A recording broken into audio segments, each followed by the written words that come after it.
सिंह चड्ढा और आप मेरे को देख रहे हैं केजीएस इंजीनियर्स एजे यूट्यूब चैनल पर। मुझे स्वागत है आपका आज के सेशन में। आज के सेशन में एक बहुत इंटरेस्टिंग चीज़ हम करने वाले हैं। देखिए, अभी हाल ही में एसएससी जेई का एग्जाम हुआ था सीबीटी 2। उस सीबीटी 2 के पेपर में सिविल इंजीनियरिंग में 100 क्वेश्चंस आए थे और आज हम उन 100 क्वेश्चंस में से कुछ क्वेश्चंस का सॉल्यूशन देखेंगे। हम सॉल्यूशन तो देखेंगे और मैं आपको ये भी बताऊंगा कि उनमें क्या कंसेप्ट यूज हुआ, बट आप ये मान के चलिए कि मोस्ट ऑफ द क्वेश्चंस हमने ऑलरेडी अपने यूट्यूब सेशन पे कर रखे थे। तो मैं लगातार आपसे एक बात बोल रहा था प्रायर टू द एग्जामिनेशन कि बहुत सारे क्वेश्चंस ऐसे आपको दिखेंगे अपने क्वेश्चन पेपर में जिनसे मिलते जुलते या सेम क्वेश्चंस हम सेशन में कर रहे होंगे। तो आज के सेशन में हम पार्ट 1 करेंगे एसएससी जेई सीबीटी 2 के सॉल्यूशन का और बहुत सारे क्वेश्चंस के बहुत इंटरेस्टिंग कंसेप्ट्स को हम सीखेंगे। देखिए, रेगुलर आपको यूट्यूब के सेशंस में जुड़ना होगा, तभी आप अपकमिंग एग्जाम्स के लिए अपने आप को बेटर प्रिपेयर कर पाएंगे। तो सेशन को स्टार्ट करते हैं। तो बच्चे, एसएससी जेई का आज हम सॉल्यूशन देखेंगे। सीबीटी 2 का पार्ट 1 है, तो कुछ क्वेश्चंस का सॉल्यूशन इस पार्ट में होगा और कुछ क्वेश्चंस का सॉल्यूशन नेक्स्ट पार्ट में होगा। बच्चे, एक ब्रीफ इंट्रोडक्शन है मेरे बारे में। 12 साल से ज्यादा टाइम मुझे हो चुका है सिविल इंजीनियरिंग एस्पिरेंट्स को पढ़ाते हुए। गेट, ईएससी, एजे एस्पिरेंट्स को मैं पढ़ा रहा हूं and I was lucky and blessed enough to secure all India rank first in TGC 118। TGC बच्चे टेक्निकल ग्रेजुएट कोर्स होता है जो कि इंडियन आर्मी कंडक्ट कराती है सिविल इंजीनियरिंग ग्रेजुएट्स के लिए। बच्चे, I did my BTech from KNIT Kamala Nehru institute of technology जो कि सुल्तानपुर में स्थित है और गवर्नमेंट इंजीनियरिंग कॉलेज है उत्तर प्रदेश से। चलिए, तो बच्चे अब सेशन को स्टार्ट करते हैं। तो ये जितने भी क्वेश्चंस आप देख रहे हो ये एसएससी जेई सीबीटी 2 के हैं। चलिए, पहला क्वेश्चन आता है आपके सामने। Study the following statements and identify the correct option with respect to factors affecting permeability of soil medium. पहला है permeability is directly proportional to the viscosity of water and inversely proportional to the unit weight. देखिए बच्चे, हम ये बात जानते हैं कि जो K होता है ये C d10 square gamma W upon eta E cube upon 1 plus E होता है। तो बच्चे, K इनवर्सली प्रोपोर्शनल है ईटा का और डायरेक्टली प्रोपोर्शनल है गामा W के। यह इन्होंने उल्टा लिखा हुआ है, तो बच्चे ये स्टेटमेंट फॉल्स हो गया। फिर degree of saturation of soil medium alters the permeability through soil. बिल्कुल सही बात है बच्चे, हम ये बात जानते हैं कि जो सैचुरेटेड सॉइल्स होते हैं वो ज्यादा परमिएबल होते हैं एज कंपेयर टू जो कम सैचुरेटेड होते हैं, पार्शियली सैचुरेटेड होते हैं, जो कि एयर एक रेजिस्टेंस देता है। तो ये बिल्कुल सही बात है कि जो सैचुरेशन होता है वो परमेबिलिटी को इफेक्ट करता है। तो बच्चे, statement A is incorrect but statement B is correct. तो आंसर इस क्वेश्चन का ऑप्शन 3 हो गया। अब बच्चे, ये जो क्वेश्चन, ये स्टेटमेंट है ना, ये लास्ट ईयर के एसएससी जेई एग्जाम में भी आया था। ये सेम स्टेटमेंट पिछले साल भी पूछा गया था। इसीलिए लगातार टीचर्स आपसे बोलते हैं कि आप पीवाईक्यूज को जरूर करा करो, प्रीवियस ईयर क्वेश्चंस को, उनसे इंस्पायर्ड क्वेश्चंस काफी होते हैं। चलिए, अब नेक्स्ट क्वेश्चन पर आते हैं। नेक्स्ट क्वेश्चन आपसे कह रहा है calculate the delta for a crop of its duty if 2000 hectares the duty and आपको बेस भी दे रखा है। बच्चे, अगर मैं इस क्वेश्चन की बात करूं तो इस क्वेश्चन को कई बारी हमने अपने यूट्यूब सेशंस में देखा है। प्रीवियस वीडियोस में आप जाएंगे तो इजीली आपको ये दिख भी जाएगा। अगर मैं कोई भी क्लेम करूंगा तो यकीन मानिए बहुत ईमानदारी और रिस्पॉन्सिबिलिटी के साथ करूंगा।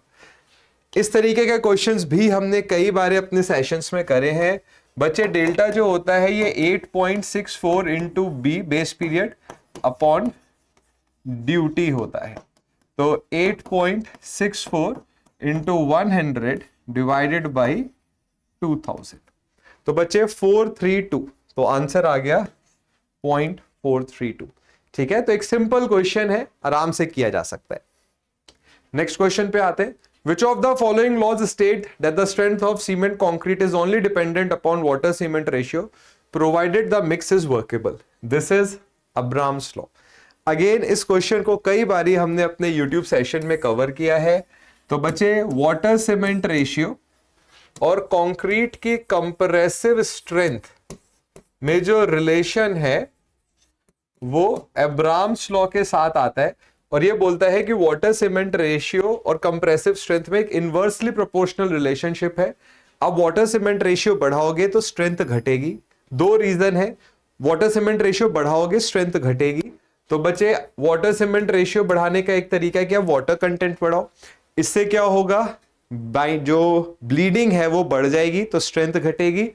वाटर सीमेंट रेशियो बढ़ाने का दूसरा तरीका है कि आप सीमेंट कंटेंट घटा दो।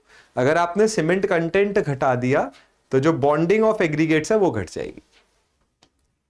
अब अगर हम नेक्स्ट क्वेश्चन पर आए, a reinforced cement concrete cantilever beam is subjected to a UDL with an intensity W kilonewton per meter directly vertically upwards. The main reinforcement shall be provided where? अब देखिए बच्चे, इस क्वेश्चन को थोड़ा सा ध्यान से देखना है। इन्होंने कैंटिलीवर बीम बोली, ठीक है। A reinforced cement cantilever beam is subjected to a UDL with an intensity W directing vertically upwards. देखिए ये वर्टिकली डाउनवर्ड्स नहीं बोला है, वर्टिकली अपवर्ड्स बोला है, ऊपर की तरफ जा रहा है। कैसे जा रहे हैं, क्यों जा रहे हैं वो नहीं, ऊपर की तरफ है। अब हमें पता है कि रीइंफोर्समेंट हमेशा टेंशन जोन में दिया जाता है और इस लोडिंग की वजह से बच्चे ये बीम क्या कर रही है, सैग कर रही है, ठीक है। अब अगर ये बीम सैग कर रही है तो टॉप फाइबर जो होगा वो कंप्रेशन में जाएगा और जो बॉटम फाइबर है वो टेंशन में आएगा। और बच्चे रीइंफोर्समेंट कहां लगाते हैं, टेंशन जोन में। तो where would we apply the reinforcement, below the neutral axis. अब बच्चों के दिमाग में होता है कि सर कैंटिलीवर है, इसमें अबव लगाते हैं। बच्चे लोडिंग पे डिपेंड करता है, ठीक है। बात सिर्फ कैंटिलीवर की नहीं है, बात यह है कि लोडिंग कैसी है। या ये भी छोड़िए, बीम सैक कर रही है या हॉक कर रही है। गिवन केस में बीम सैक कर रही है, अगर कैंटिलीवर पे यूडीएल वर्टिकल डाउनवर्ड्स होता तो वो हॉग करती, तब आंसर फोर्थ होता, बट यहां आंसर थर्ड है। चलिए अब इस क्वेश्चन की बात करें। हमने कई बार ये क्वेश्चन करा है। मिनिमम और मैक्सिमम आपसे रीइंफोर्समेंट पूछे गए हैं सिंगली रीइंफोर्स्ड बीम में। तो बच्चे हम ये बात जानते हैं कि जो मैक्सिमम रीइंफोर्समेंट है वो 4% ऑफ ग्रॉस सेक्शनल एरिया होता है, और जो मिनिमम होता है वो बच्चे A0/BD is equals to 0.85 by sigma Y होता है।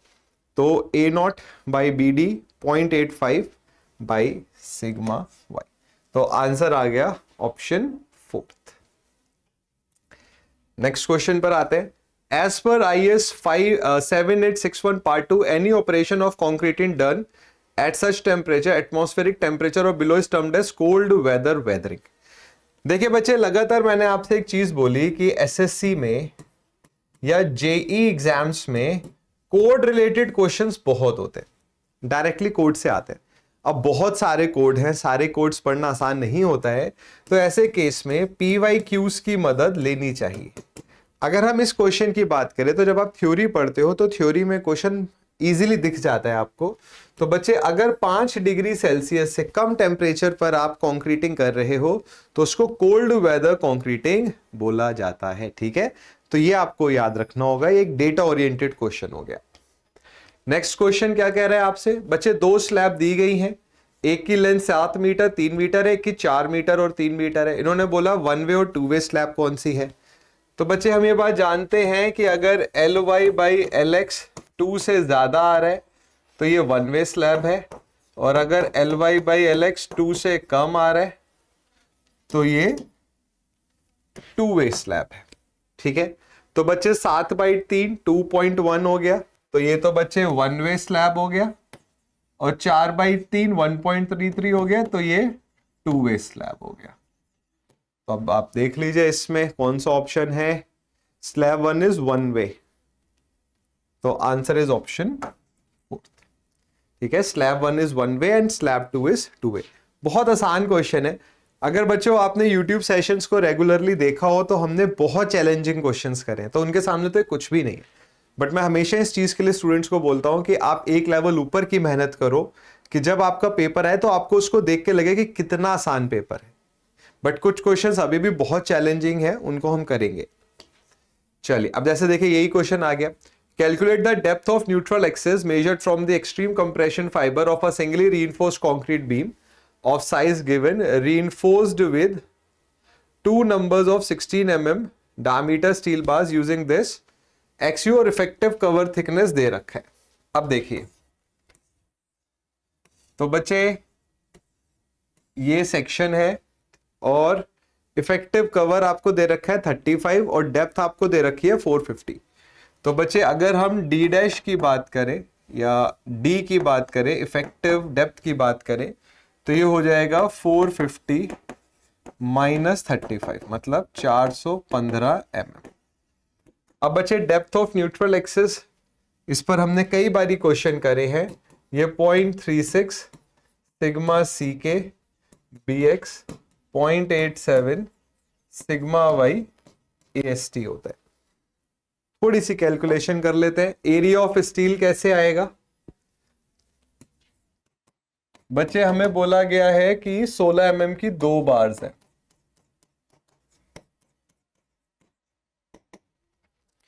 तो थोड़ी सी कैलकुलेशन करते हैं। आप भी अब उधर कैलकुलेशन करते रहिए। एंड आई होप अगर आप एक रेगुलर स्टूडेंट हैं हमारे चैनल पर, तो आपने देखा होगा कि अभी तक हमने जितने भी क्वेश्चंस करे हैं, ऐसे क्वेश्चंस हम ऑलरेडी अपने सेशन में कर चुके थे। तो आई होप अगर आप एक रेगुलर स्टूडेंट हैं हमारे, तो आपका पेपर अच्छा गया होगा। ये बच्चे 401.92 mm² आ गया। अब वहां रखिए, इसमें 0.87 की मल्टीप्लाई करिए, सिग्मा वाई कितना है भैया? 415 है। 0.36 से डिवाइड करिए, सिग्मा सी के कितना है? 20, और विड्थ कितनी है? 200। तो x की वैल्यू बच्चे सीधा सीधा यहां से निकल के आ जाएगी 100.78 mm। Nearest option is option 1। ठीक है, आप इसमें लिमिटिंग MOR भी निकाल सकते हो। अगर मैं आपसे बोलूं XM की वैल्यू बताओ, तो आपने बोला सर 0.48D, तो 0.48D बच्चे 415 है, तो ये वैल्यू निकल कर आई 199.2 mm। आप देख रहे हो x की वैल्यू XM से कम है, तो ये एक अंडर रीइंफोर्स्ड सेक्शन हो गया। अगर आप इसका MOR निकालना चाहते हो, तो बच्चे स्टील के रिस्पेक्ट में MOR आएगा 0.87 sigma Y AST D minus 0.42 x। बच्चे अगर आप इसका लिमिटिंग MOR निकालना चाहते हो,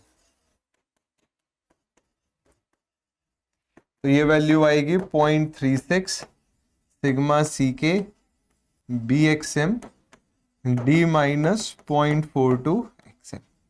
वीडियो को पॉज करके यहीं पर इसको कैलकुलेट करिए और कमेंट सेक्शन में मुझे वैल्यू बताइएगा। बट बच्चे अगेन ऐसे क्वेश्चंस हमने कई बारी अपने सेशंस में करे हैं। चलिए नेक्स्ट क्वेश्चन पर आते हैं। इस क्वेश्चन को भी हमने करा है। इन्होंने पूछा for the most economical trapezoidal channel section one of the sloping sides is equal to what?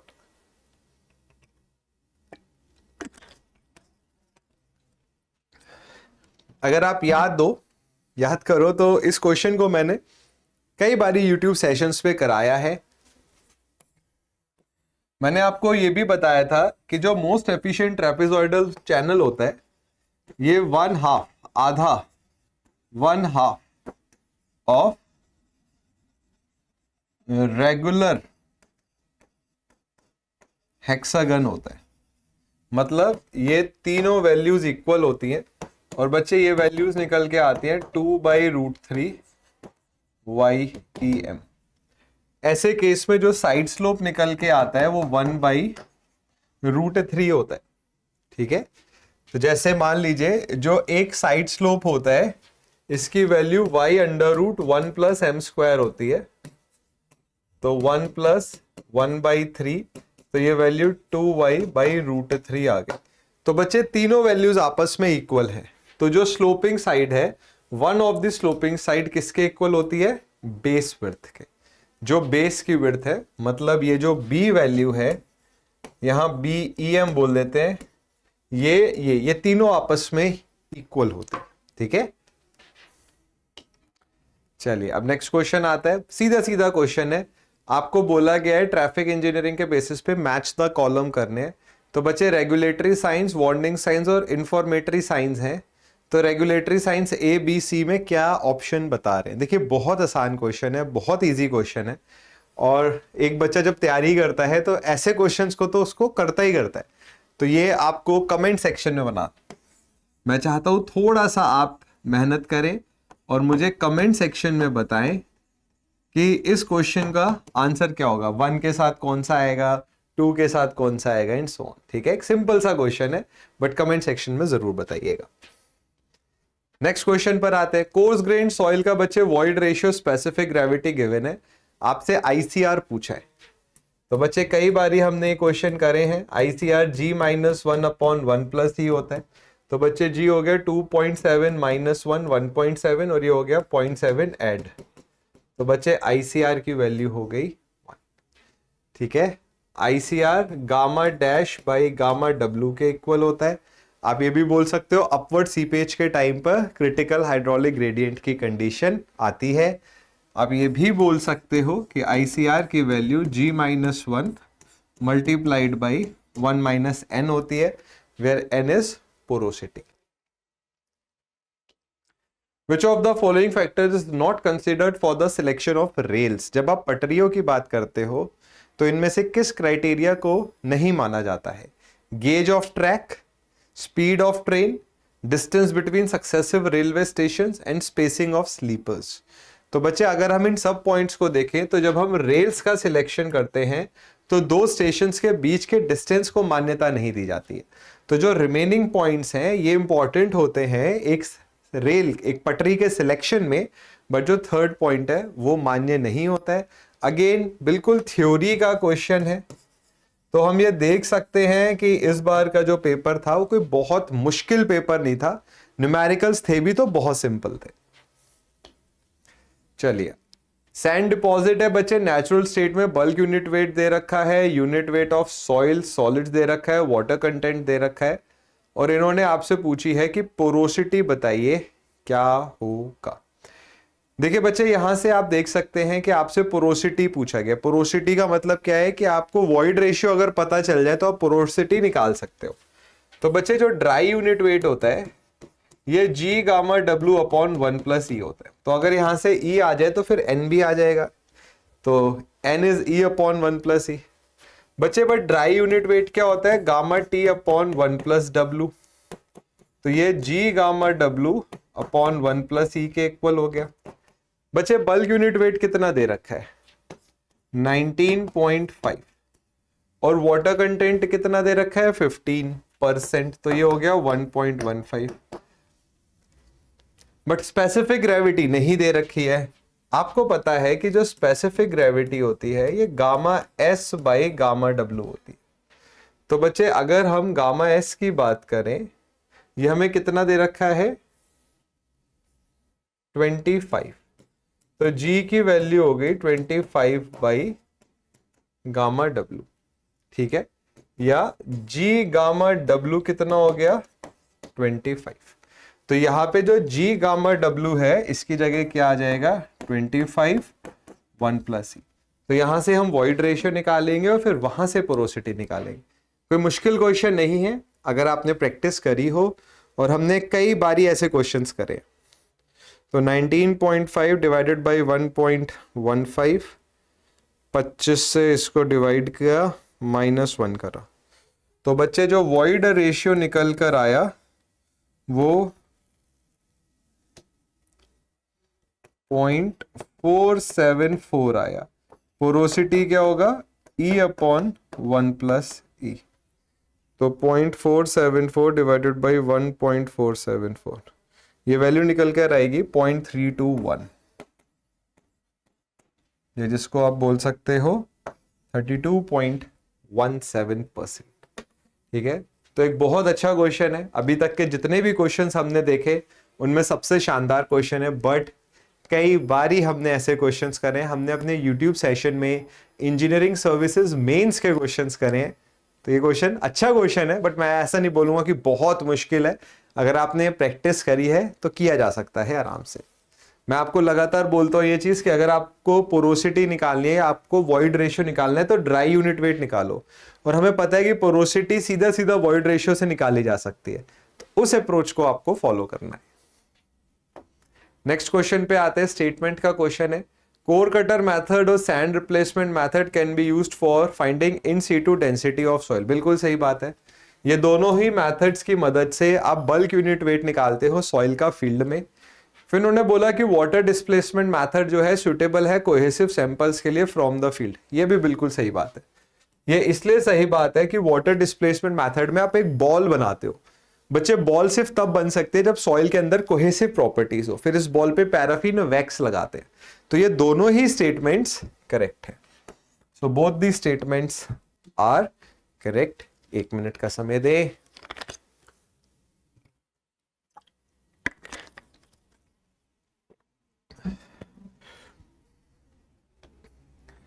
Flow in open channel is classified as turbulent if the Reynolds number of flow is what? देखिए बच्चे, यहां पर ये open channel की बात कर रहे हैं। तो ओपन चैनल में क्या होता है, अगर 2000 से ज्यादा वैल्यू है तो फिर हम बोलते हैं टर्बुलेंट है। ठीक है, अगर पाइप फ्लो हो रहा है तो डेटा अलग होता है, इसमें कंफ्यूजन नहीं होना चाहिए। पाइप फ्लो में हम बोलते हैं कि अगर रेनॉल्ड्स नंबर 2000 से कम है, 4000 से ज्यादा है या इनके बीच में है। तो 2000 से कम है तो लेमिनार फ्लो, यहां टर्बुलेंट फ्लो, और ये ट्रांजिशन फ्लो। ये पाइप फ्लो में होता है। 500 से कम है ओपन चैनल में रेनॉल्ड्स नंबर तो लेमिनार फ्लो, 2000 से ज्यादा है तो टर्बुलेंट फ्लो। देखिए अगेन 7861 कोड आ गया, पहले भी इस पे वो क्वेश्चन था 5 डिग्री सेल्सियस का। So as per this, any operation of concrete done at atmospheric temperature above is termed as hot weather concreting. तो बच्चे जो कोल्ड वेदर कॉन्क्रीटिंग होता है वो 5 डिग्री सेल्सियस से कम पर होता है, और जो हॉट वेदर कॉन्क्रीटिंग होता है वो 40 डिग्री सेल्सियस से ज्यादा होता है। अब अगेन ये कोड का क्वेश्चन हो गया। बच्चे कोड के क्वेश्चन ना थोड़े से लक बेस्ड भी होते हैं। इतने सारे कोड्स हैं, सारे कोड्स पढ़ना आसान नहीं होता है। तो अगर आप थ्योरी को अच्छे से पढ़ते हो और प्रीवियस ईयर क्वेश्चंस अलग अलग कॉम्पिटिटिव एग्जाम्स के सॉल्व करते हो तो कई बार उनमें क्वेश्चंस आ जाते हैं। I believe a question repeat ही हो गया है। The PCU recommended by the IRC for agriculture tractors is what? तो बच्चे पीसीयू होता है पैसेंजर कार यूनिट। अब पैसेंजर कार यूनिट का मतलब ये होता है कि अलग अलग व्हीकल्स को आप कार की टर्म्स में उसका इफेक्ट दिखाओ एक पेवमेंट पर। तो बच्चे ट्रैक्टर की बात करें तो इसका पीसीयू होता है 1.5। टेबल होते हैं, आपको टेबल की मदद से ये वैल्यूज याद करनी होती है। चलिए अगेन एक स्टेटमेंट आ गया। स्टेटमेंट है the plate load test is a laboratory test used to find ultimate bearing capacity. बिल्कुल भी नहीं, ये लेबोरेटरी टेस्ट है ही नहीं, ये इन सीटू टेस्ट है। इवन आपने सुना होगा इसमें बोला जाता है कि जिस लेवल पर आप फाउंडेशन लेके जा रहे हो उस लेवल पर गड्ढा करते हैं। उस गड्ढे की जो चौड़ाई होती है वो प्लेट की थिकनेस के 5, प्लेट की विड्थ के 5 गुना होती है। तो ये जो पहला स्टेटमेंट है बच्चे, ये स्टेटमेंट फॉल्स है। ठीक है, ये जो फर्स्ट स्टेटमेंट है, this first statement is false. अब आता है सेकंड स्टेटमेंट। तो बच्चे सेकंड स्टेटमेंट क्या होगा? The bearing plate is either circular और square made of steel not less than 25 mm in thickness. ये बात बिल्कुल सही है। ठीक है, ये डायमेंशन बिल्कुल सही ये बोल रहे हैं। 300 mm इनका मिनिमम आप डायमीटर या साइड बोल सकते हो, 750 मैक्सिमम होता है। तो स्टेटमेंट ए इनकरेक्ट है बट बी करेक्ट है। अब आप देखो बिल्कुल थ्योरी का क्वेश्चन है। जब आप प्लेट लोड टेस्ट की थ्योरी पढ़ते हो तो उसी में क्वेश्चन आ जाता है। नेक्स्ट क्वेश्चन की बात करें, सर्कुलर शाफ्ट है, 20 mm डायमीटर का है, टॉर्क ट्रांसमिट कर रहा है। सेफ टॉर्क आपसे पूछा गया है अगर स्ट्रेस की वैल्यू 30 MPa से ज्यादा नहीं होगी। तो बच्चे हम ये बात जानते हैं कि tau upon R T upon IP होता है। तो बच्चे आर की जगह आपने d/t लिख दिया तो आपको मैक्स मिलेगा, और ये हो गया π/32 d4। तो बच्चे टाउ मैक्स क्या हो गया? 16t upon πd3।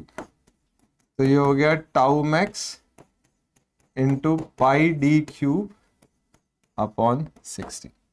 अब बच्चे इसको देख लीजिए, टाउ मैक्स आपको 30 MPa दे रखा है। यूनिट देखिए यहाँ पर, ठीक है, न्यूटन पर mm² हो गया MPa, पाई की टर्म्स में ही है। और d कितना है बच्चे? 20। तो 20 का क्यूब इज 2 का क्यूब करो 1 2 3 डिवाइडेड बाई 16। तो बच्चे 8 से 16 गया 2 बारी, और 2 से ये गया 15। तो 15 1 2 3, 15 1 2 3। अगेन एक बहुत आसान क्वेश्चन है। ये जो फॉर्मूला आप देख रहे हो सॉलिड शाफ्ट में बहुत यूज होता है और इसको रेगुलर क्लासेस में कराया हुआ है मैंने। अगर आप देखोगे हमारे चैनल पे सोम की मैराथन है, तो सोम की मैराथन अगर आप देखोगे तो उनमें ये सब चीजें कई बार डिस्कस हुई है। नेक्स्ट क्वेश्चन कह रहा है प्रिज्मेटिक बार है बच्चे, क्रॉस सेक्शन गिवन है, लेंथ गिवन है, टेंसाइल फोर्स का मैग्नीट्यूड गिवन है, यंग्स मॉडुलस पूछा गया अगर स्ट्रेन गिवन है। तो बच्चे हम ये बात जानते हैं हुक्स लॉ के बेसिस पे कि stress strain into Young's modulus होता है। तो Young's modulus stress upon strain हो गया, stress load per unit area होता है मल्टीप्लाइड बाय स्ट्रेन। बच्चे लोड कितना लग रहा है 90 किलो न्यूटन, तो 1 2 3, एरिया कितना है 30 इंटू 30, और बच्चे स्ट्रेन कितना है, अगर आप देखोगे तो हमने इससे कई गुना ज्यादा मुश्किल क्वेश्चन करें तो ये हमें बहुत आसान लगेंगे। सो 1 2 1 2 और ये वैल्यू हो गई 1 2 3 4, 1 3 से ये कटा 100 और ये कटा 20, 1 2 3 4 5, 1 2 3 4 5। तो answer is option 2। Next question देखते हैं। As per the assumption made in the design of RCC members for limit state of collapse in flexure, the maximum strain in tensile reinforcement in the section at failure should not be less than what? बच्चे बहुत आसान है। जब आप limit state method की बात करते हो तो आप स्ट्रेन का एक डिस्ट्रीब्यूशन पढ़ते हो।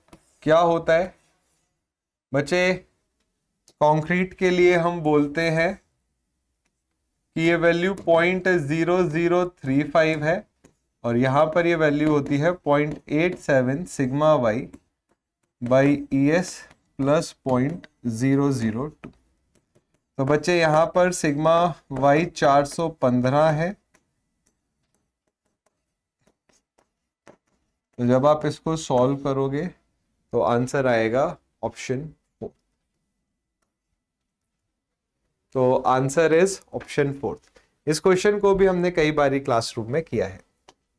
नेक्स्ट क्वेश्चन पर आते हैं। सिंपली सपोर्टेड बीम है, स्पैन एल है, रेक्टेंगुलर क्रॉस सेक्शन है, विड्थ और डेप्थ गिवन है, एक पॉइंट लोड लग रहा है मिड स्पैन पर। Calculate the magnitude of point load acting if maximum shear stress at the section below the point A is this. देखिए तो बच्चे सिंपली सपोर्टेड बीम के सेंटर पर पॉइंट लोड लग रहा है, लेट्स से W लग रहा है। सबसे पहले इसका शियर फोर्स डायग्राम बनाएंगे। तो this is the shear force diagram, ये वैल्यू W/2 है। तो बच्चे जो मैक्सिमम शियर फोर्स है इस क्वेश्चन में वो W/2 है। ठीक है, अब हमने क्या करा, टाउ मैक्स निकाला। बच्चे हमें पता है टाउ मैक्स इस केस में 3/2 F अपॉन BD होता है। टाउ मैक्स इस क्वेश्चन में आपको 1.5 गिवन है, 3/2 मींस 1.5। ये शियर फोर्स मैक्सिमम होनी चाहिए, कितनी हो गई है W/2 into B into T। तो बच्चे B कितना हो गया 2, और इसको सॉल्व कर, अच्छा एक सेकंड,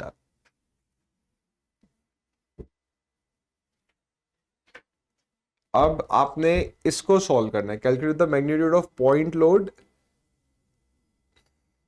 आपको पॉइंट लोड का मैग्नीट्यूड पता करना है। इसको एक बारी जरा सॉल्व कर लेते हैं। Maximum shear stress at the section आपका 1.5 लग रहा है। ठीक है, तो बच्चे हमें पता है पैराबोलिक वेरिएशन होगा। ठीक है, ऐसे केस में जो टाउ मैक्स लगता है वो टाउ मैक्स जो होता है वो पैराबोलिक है और 3/2 ऑफ टाउ एवरेज होता है।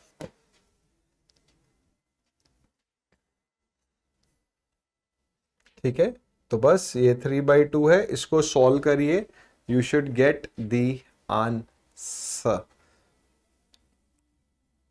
ठीक है, इसको आपने सॉल्व करना है।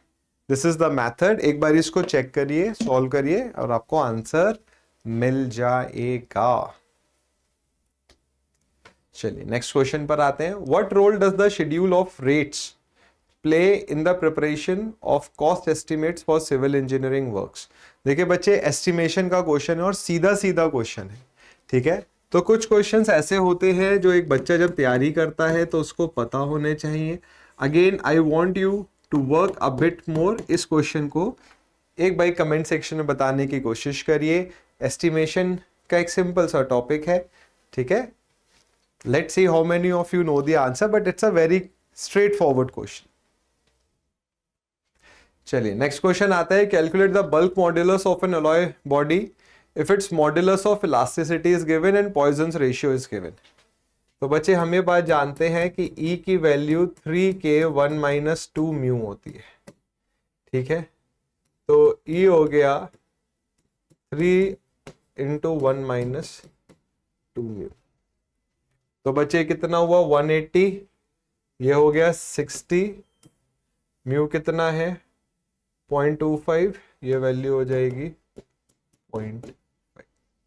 तो बच्चे K की वैल्यू आ जाएगी 120, ठीक है। आपने देखा होगा कई बारी मैंने ये फॉर्मूले लिखे हैं।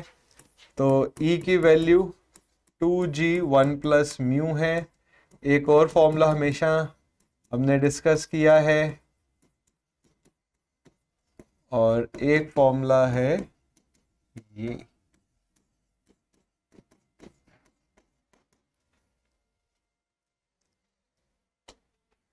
नेक्स्ट क्वेश्चन है मोहर कूलाम थ्योरी का। बच्चे इन्होंने बोला है कि इनमें से कौन सा स्टेटमेंट इनकरेक्ट है। The critical shear stress causing failure depends upon the properties of material as well as the normal stress on the plane। बिल्कुल सही बात है बच्चे। जो shear strength होता है ये C, phi और सिग्मा पे डिपेंड करता है, तो ये स्टेटमेंट करेक्ट है। The failure criteria depends on the intermediate principal stress, अभी आते हैं।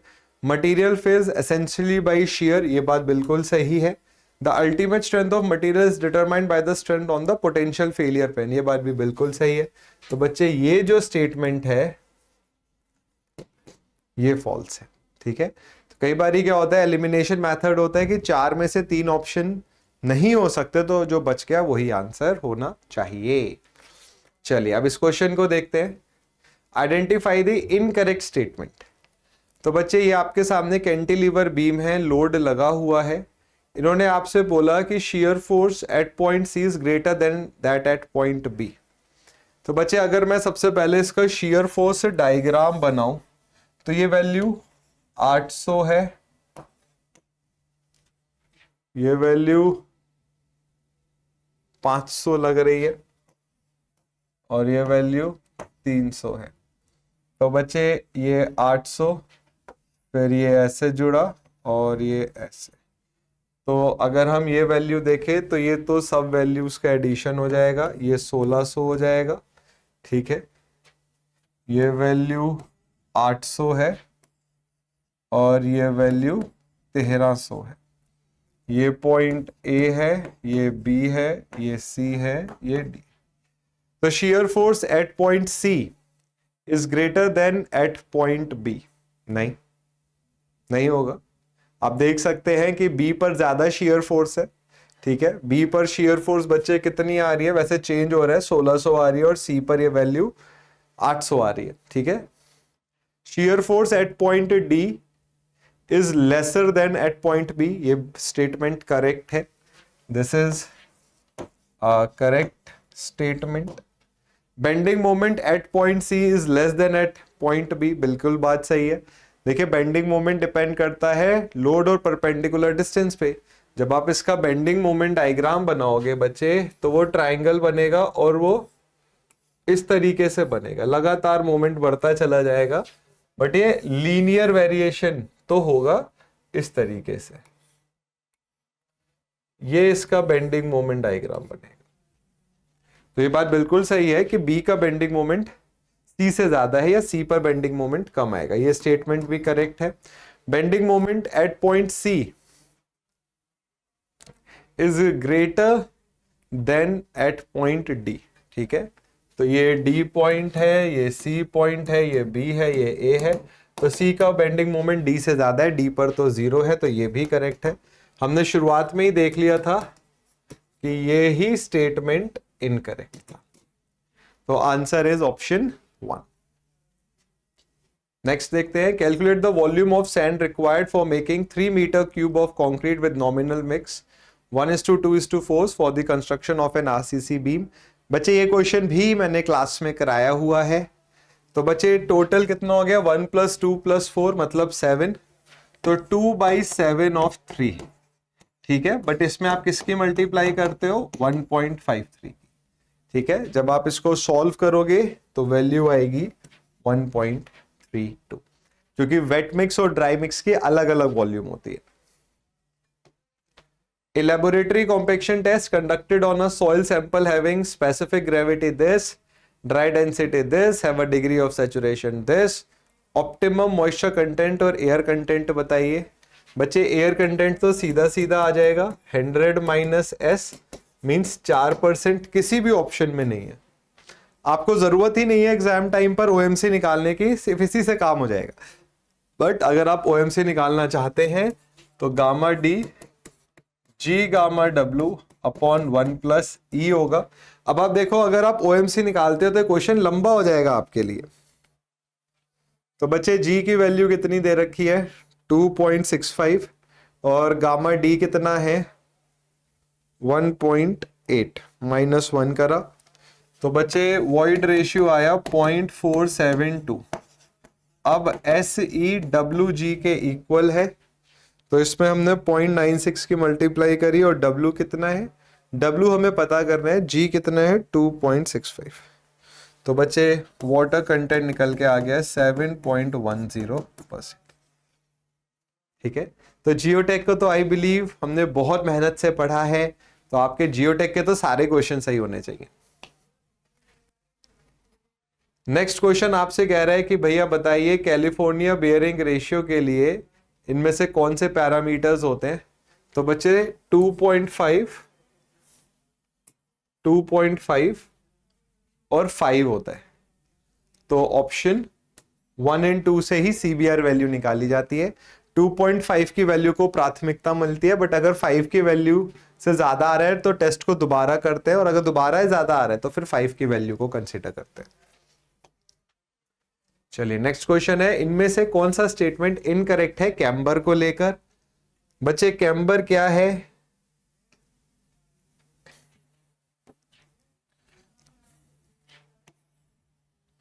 बच्चे कैम्बर है क्रॉस सेक्शन में centre point of the road को उठा देना ताकि वाटर ड्रेन आउट हो जाए। So it provides structural stability, वैसे प्रोवाइड नहीं कराता है, देख लेते हैं। It prevents the entry of water, बिल्कुल सही बात है। अभी इस पे एक यूट्यूब शॉर्ट भी बनाया मैंने, आप वो देख सकते हो। It helps to drain off the water, ये बात भी बिल्कुल सही है। It reduces the contact of bitumen pavement layer with water for a longer duration to avoid stripping of bitumen from aggregates, ये भी सही है। तो बच्चे इनकरेक्ट स्टेटमेंट ये है, स्ट्रक्चरल स्टेबिलिटी में कैम्बर का कोई रोल नहीं होता है। नेक्स्ट क्वेश्चन देखें, a real fluid in which shear stress is not proportional to shear strain is non-Newtonian fluids। कई बारी बच्चों इसको हमने डिस्कस करा कि ये टाउ है, ये du/dy है, ये न्यूटोनियन फ्लूइड है, ये सूडोप्लास्टिक है, डायलाटेंट है, बिंगम प्लास्टिक है, थिक्सोट्रोपिक है, रियोपेक्टिक है, ठीक है। तो नॉन न्यूटोनियन फ्लूइड ये आंसर आएगा। ओपन चैनल फ्लो में बच्चे सब क्रिटिकल फ्लो कब होता है, जब फ्राउड नंबर की वैल्यू लेस देन यूनिटी हो। अगर इक्वल टू यूनिटी है तो ये क्रिटिकल फ्लो होता है, 0 कभी नहीं होगी। मोर देन यूनिटी है तो सुपर क्रिटिकल है। बच्चे फ्राउड नंबर V/√G/A/T होता है। चलिए अब इन्होंने आपसे पूछा कि स्पेसिफिकेशन से बताइए, initial setting time of ordinary Portland cement not more than 30 minutes, सही बात है, ठीक है। 30 मिनट्स, नॉट मोर नहीं होता है, नॉट लेस देन 30 मिनट्स होता है वैसे। And final setting time of sulphate resistant Portland cement should not be more than 600 minute. देखिए इन्होंने क्या करा, ओपीसी की बात नहीं करी है, सल्फेट रेजिस्टेंट दे दिया है। ठीक है, हम जो डेटा पढ़ते हैं वो ओपीसी से रिलेटेड होता है। ये बात याद रखिए कि जो आप 30 मिनट्स और 600 मिनट्स का डेटा पढ़ते हो ये ओपीसी के लिए होता है बच्चे, बट यहां पर उन्होंने सल्फेट रेजिस्टेंट के बारे में पूछ लिया है। तो अब ऐसे केस में क्या होता है, जब आप टाइप्स ऑफ सीमेंट के बारे में पढ़ते हो तो वहां से आपको ये जानकारी मिलती है। तो अगर आपने टाइप्स ऑफ सीमेंट पढ़े होंगे तो आपको इजीली पता है कि स्टेटमेंट फर्स्ट तो गलत हो जाता है। इन्होंने लिखा है कि initial setting time of OPC is not more than 30 minutes. Not नहीं होता है, वो 30 मिनट से ज्यादा होना चाहिए, 30 मिनट से कम नहीं होना चाहिए। तो बच्चे स्टेटमेंट फर्स्ट जो है वो आपका आंसर बिल्कुल नहीं हो सकता। अब आपका आंसर 2 या 3 में से एक है या दोनों हो सकते हैं। अब इस पे थोड़ा सा ध्यान दीजिए और मुझे बताइएगा कि क्या आंसर होगा। अगर आपने टाइप्स ऑफ सीमेंट पढ़े हैं तो बिल्कुल दिक्कत नहीं आएगी इस क्वेश्चन में। अब एक और स्टेटमेंट आ गया, fine grain soils attain a much higher density and lower optimum water content when compare to well graded coarse grained soils. Compacted density of soil increases as water content increased till a maximum dry density is achieved. देखिए बच्चे, जब अगर हम यहां पे बात करें, ये ड्राई यूनिट वेट है, ये वाटर कंटेंट है, इन्वर्टेड वी शेप बनती है। तो उन्होंने बोला कि सॉइल की जो डेंसिटी है वो बढ़ती है और till a maximum dry density is achieved, और उसके बाद ये वैल्यू घटने लग जाती है। तो बच्चे ये तो करेक्ट स्टेटमेंट है। फिर उन्होंने बोला कि जो फाइन ग्रेन सॉइल है इनकी मच हायर डेंसिटी मिलती है और लोअर ऑप्टिमम वाटर कंटेंट मिलता है well graded course grand soils के कंपैरिजन में।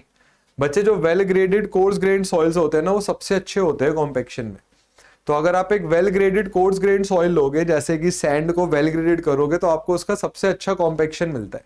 तो ये जो स्टेटमेंट फर्स्ट हो गया, this is not true.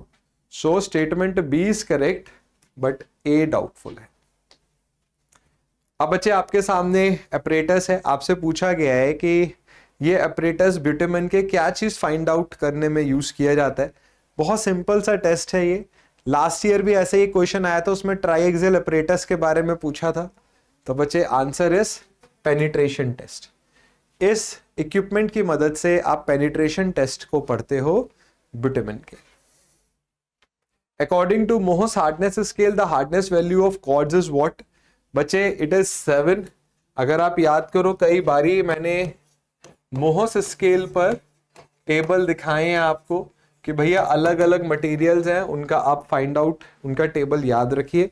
तो आपने अगेन देखा कि क्वेश्चन अभी भी कोई ऐसे बहुत मुश्किल नहीं थे, और मैं ये मानता हूं कि इस पेपर में 230 प्लस, चूंकि ये 300 का पेपर हो गया ये, तो आप इसमें इजीली मेरे हिसाब से आप 80 क्वेश्चंस तो आराम से ठीक कर सकते हो इसमें, क्योंकि अभी हमने अराउंड 40 के आसपास क्वेश्चन करे और कोई भी क्वेश्चन ऐसा नहीं है कि जो मैं बोलूं बहुत चैलेंजिंग है, बिल्कुल आउट ऑफ दिस वर्ल्ड है, तो ऐसा नहीं है। तो बच्चे 80 क्वेश्चंस को इजीली आप कर सकते हो। तो 240 के आसपास मार्क्स लाना इस पेपर में कोई बड़ी बात नहीं है। और अगर आप पेपर 1 की बात करो, वहां पर अगर आपके 125 के आसपास आ रहे हैं तो बच्चे इजीली आपको सबसे अच्छा डिपार्टमेंट सीपीडब्ल्यूडी मिल जाएगा। ये मैं आपको मैक्सिमम बता रहा हूं कि 365 पर तो आपको और कोई डिपार्टमेंट तो मिलेगा ही मिलेगा। प्रीवियस कट ऑफ को अगर हम देखें, सीपीडब्ल्यूडी आपको आराम से मिल जाएगा। तो पेपर कोई ऐसा नहीं है जो मैं बोलूं बहुत ही अजीब सा है, तो इट्स एन गुड पेपर। तो प्यारे बच्चों, अभी हमने पार्ट फर्स्ट कंप्लीट कर लिया है। इस वीडियो में हम अपने चैनल पर ही पार्ट सेकंड का भी वीडियो लेकर आएंगे, उसके भी क्वेश्चंस को इसी तरीके से सॉल्व करेंगे। कुछ क्वेश्चंस का आंसर मैंने आपको बोला है कमेंट सेक्शन में, तो कमेंट सेक्शन में जरूर बताइए। एंड आई होप आपको ये बात जरूर समझ में आई होगी। और जो बच्चे नए हैं इस वीडियो या हमारे चैनल से अभी जुड़े हैं, आप प्रीवियस ईयर सेशंस को देखिए एक बारी, और आप देखेंगे कि जितने भी क्वेश्चंस की हमने चर्चा करी है, ऐसे क्वेश्चंस या मिलते जुलते क्वेश्चंस हमने यूट्यूब सेशन पर करे हैं। तो आप उस चीज़ को बिल्कुल मान के चलिए कि अगर आप रेगुलरली यूट्यूब सेशंस पे जुड़ेंगे तो आप अपकमिंग कॉम्पिटिटिव एग्जाम्स में बहुत अच्छा परफॉर्म कर सकते हैं। तो बच्चों अब मिलते हैं नेक्स्ट सेशन में। Till then do take care, God bless you, thank you.